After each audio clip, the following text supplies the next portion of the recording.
Hello बच्चों, let's see the question. The question is, यहाँ पे हमें असर्शन दे रखा है, यहाँ पे रीजन दे रखा है। Option A is both A and R true but R is the correct explanation of A. Option B is both A and R true but R is not the correct explanation of A. Option C is A is true but R is false and option D is both A and R false. तो यहाँ पे हम सबसे पहले देखेंगे हमारा assertion. Assertion में यहाँ पे दे रखा है the current species extinction taking place is different from the earlier mass extinction. तो यहाँ पे ये जो स्टेटमेंट है हमारा वो ट्रू है। ये ट्रू इसलिए है क्योंकि यहाँ पे जो करंट स्पीशीज एक्सटिंक्शन की यहाँ पे बात कर रहा है, यहाँ पे जो करंट स्पीशीज एक्सटिंक्शन जो हो रहा है ये यहाँ पे डिफरेंट है।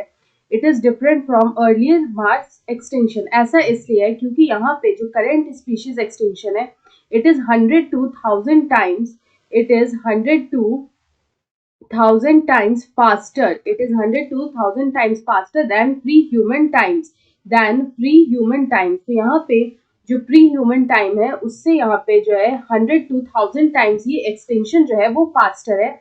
इस वजह से यहाँ पे जो है it is different from the earliest mass extension. तो यहाँ पे अगर हम लोग देखें तो उसके बाद जो हमारा यहाँ पे रीजन दे रखा है, रीजन में है कि present species extinction is due to natural causes whereas earlier extinction was due to man-made causes।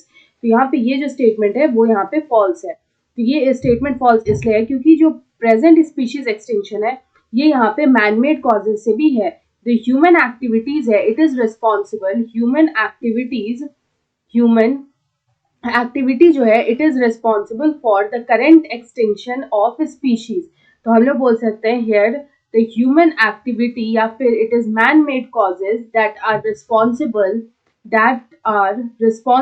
for current extinction, for current species extinction। तो यहाँ पे अगर हम इस क्वेश्चन का करेक्ट आंसर देखें तो हमारा जो यहाँ पे असर्शन दे रखा है वो ट्रू है, लेकिन हमारा जो रीजन दे रखा है वो यहाँ पे फॉल्स है।